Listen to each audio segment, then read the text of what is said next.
जी हाँ, पाठ 13 देश प्रेम के दाम। इसका पाठ संख्या किसी किताब में दूसरा भी हो सकता है। पाठ का नाम ध्यान रखिए, देश प्रेम के दाम। इसकी दो वीडियो इस चैनल पर है। देश प्रेम के दाम भाग 1 और देश प्रेम के दाम भाग 2, यानी भाग 1 भाग 2 अगर आपने नहीं देखा है तो आप जरूर देख लीजिएगा। भाग 3 में अग्रसर करने जा रहा हूं, अर्थात भाग 1 और 2 के बाद अब तक हमने ये देखा है कि नारायण बाबू से उनका बेटा और उनकी बहू दोनों नाराज हो गए हैं। कोई उनसे बात नहीं कर रहा है। स्वार्थ के लिए ये दोनों जो है इनसे अपना नाता तोड़ लिए हैं। नारायण बाबू चूंकि कुछ यानी वेजिटेरियन थे, शाकाहारी थे, मांस मछली नहीं खाते थे, तो बहू ने इनको दूध का ताना मारा। चलिए पढ़ते हुए आगे बढ़ते हैं। नारायण दास मांस मछली नहीं खाते, इसलिए दूध का ही ताना मारा जा सकता था। अगले दिन से उन्होंने दूध पीना ही छोड़ दिया, क्योंकि बहू ने ताना मारा था। बहू या बेटे किसी ने पीने का आग्रह भी नहीं किया। बेटे से संपर्क पहले ही टूट चुका था। उस घटना के बाद बहू ने भी ममता का बंधन शिथिल कर लिया, यानी बहू ने भी इनसे बोलना छोड़ दिया। अपने परिवार में नारायण दास बिल्कुल निसंग, अनावश्यक और फालतू चीज की तरह उपेक्षित पड़े रहते। अपने ही घर में पराये बन गए। तबीयत बिगड़ने पर वे किसी से कुछ नहीं कहते, क्योंकि कहने के बाद भी कोई नहीं आता। वे समझ गए हैं कि इस युग में पैसा ही सब कुछ है। जिसमें पैसा कमाने की कला नहीं, उसके जीवन का कोई मूल्य नहीं है। पैसे न होने पर सच्चे आदमी को यहाँ कोई नहीं पूछता। कमाऊ न होने पर, यानी इनकम न अगर आप कहीं से कमा नहीं पाते, इनकम नहीं कर पाते हैं, तो उसी बात को कह रहे हैं, कमाऊ न होने पर परिवार में भी कोई नहीं पूछता।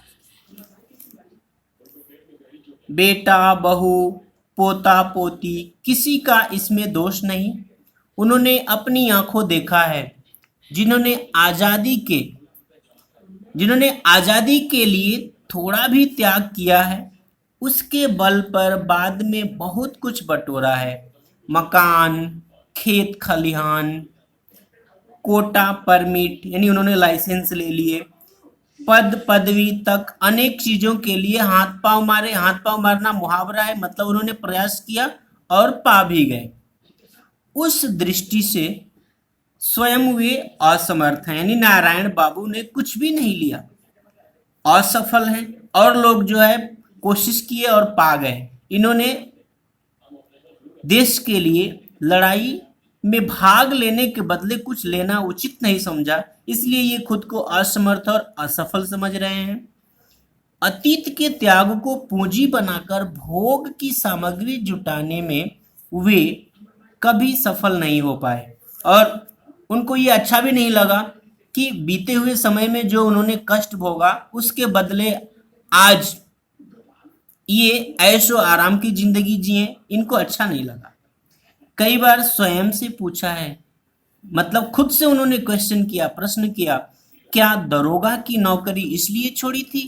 यानी ये जो है सरकारी नौकरी कर रहे थे दरोगा, यानी पुलिस स्टेशन मास्टर थे, इसलिए तो ये कह रहे हैं कि क्या मैंने दरोगा की नौकरी इसलिए छोड़ी थी कि आजादी के बाद मौज उड़ाएंगे?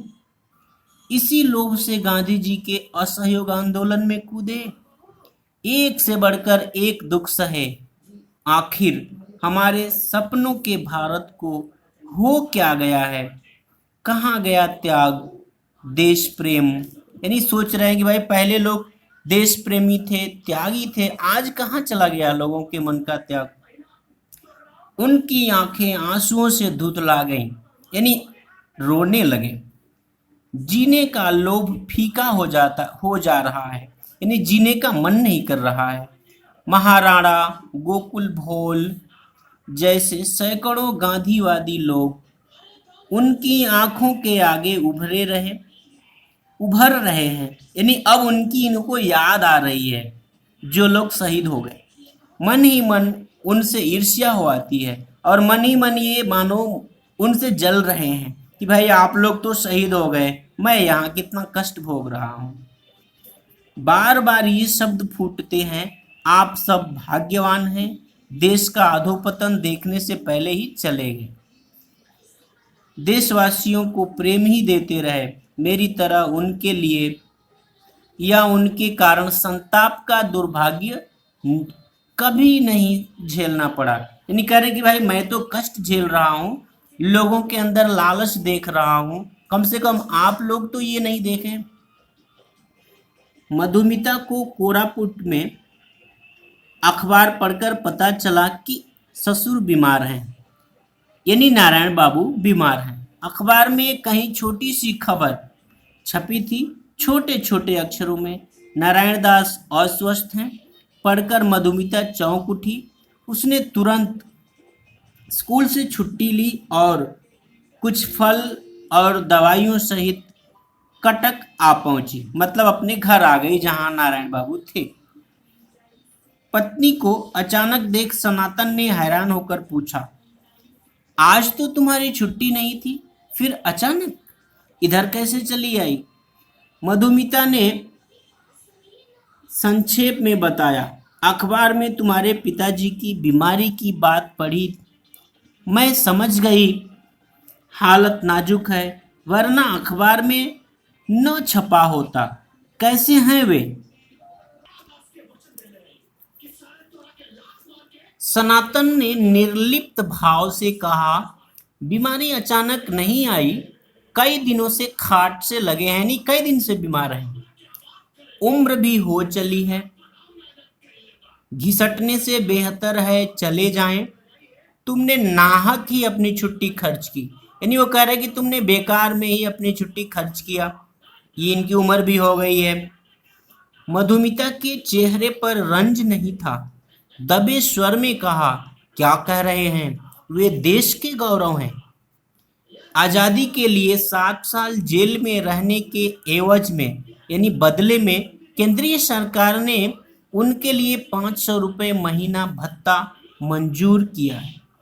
देखिए यह पत्र आया है दिल्ली से, 500 रुपये मासिक भत्ता, यानी पेंशन। अब सनातन भी चौंका।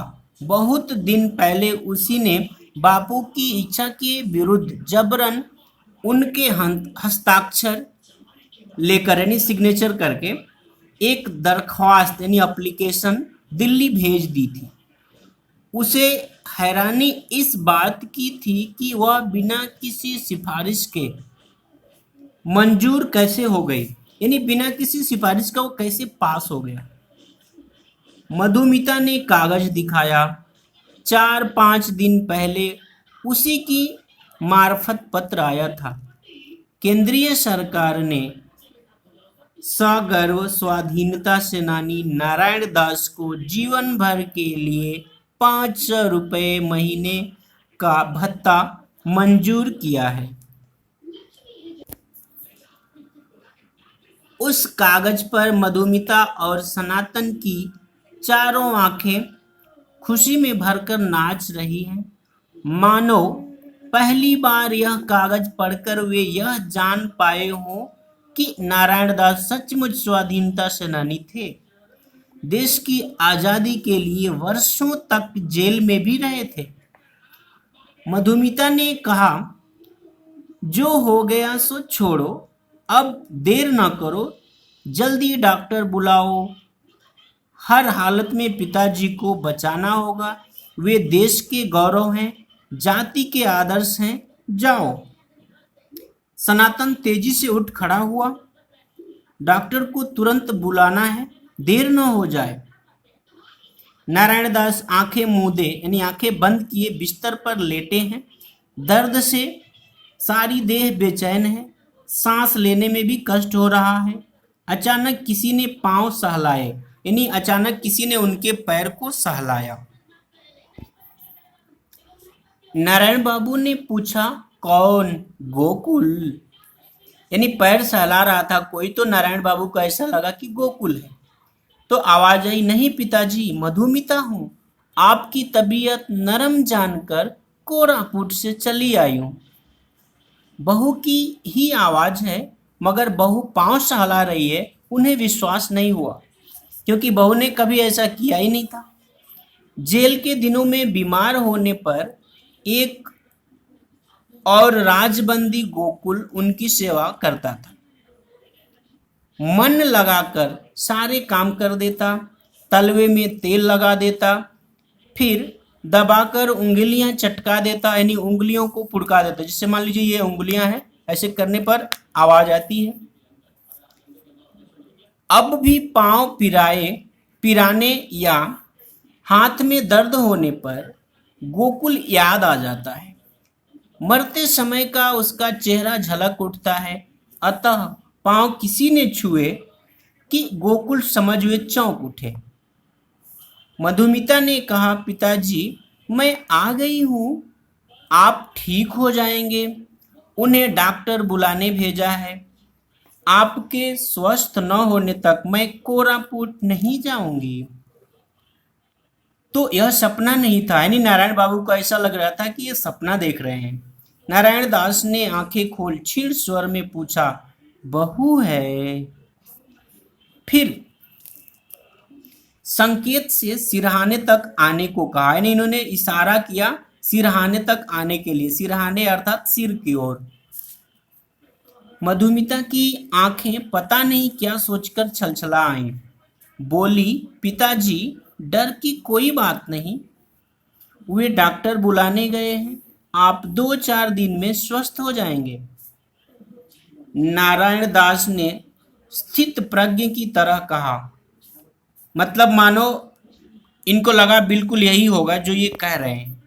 उन्होंने कहा, नहीं बेटी, मरण से डर नहीं है। सचमुच देश आजाद होने के बाद मेरी जरूरत पूरी हो गई है, यानी देश आजाद हो गया है, अब मेरा यहाँ कोई काम नहीं है, ऐसा नारायण बाबू ने कहा। मधुमिता खुद को संभाल नहीं पाई, कहने लगी, पिताजी ऐसा न कहें, देश गुमराह हो रहा है, यानी देश सही रास्ते पर नहीं चल पा रहा है। अभी आपको जीना होगा, बहुत दिन रहना होगा। सरकार ने 500 रुपये का मासिक भत्ता मंजूर किया है, मैं आपकी सेवा करूंगी। बहू की बात सुनकर नारायण दास की छाती में हुक सी उठी, यानी बहुत तेज दर्द उठा। तन मन दर्द से भर गया।